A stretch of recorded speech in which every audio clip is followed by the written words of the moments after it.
Жиналғандар жобаның толығымен іске асуына ұсыныс білдіріп жатты.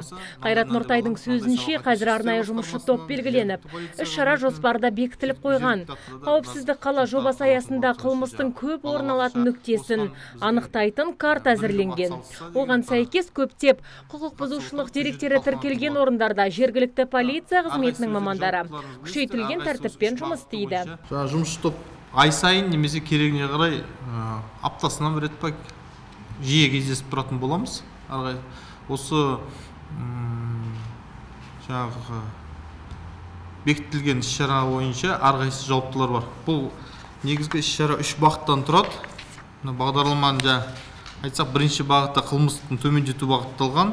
Қылмыстың санын азайту, қылмыстың көп жасалатын аумаққа жол патруль нарядтары мен ішкі істер қызметін бағыттау, жедел басқару орталығын бейнекамераларын орнату, мүлікті қылмыстық деңгейде азайту.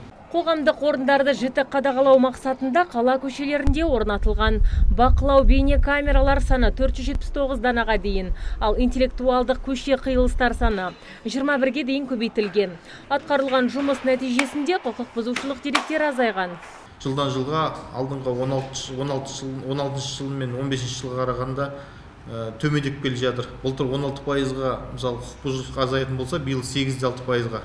Келесі жыл біз одан да жоғары жетістікке жетуіміз керек. Үшінші мегаполисте 237 бағдаршамның 48-нің сигналдары дыбыспен сүйемелденген. Биыл бұл көрсеткіш тағы 32-ге толығады деген жоспар бар. Статистикаға сәйкес 2017 жылдың 8 айында жол көлік апаттарының саны 16,6%-ға төмендеген.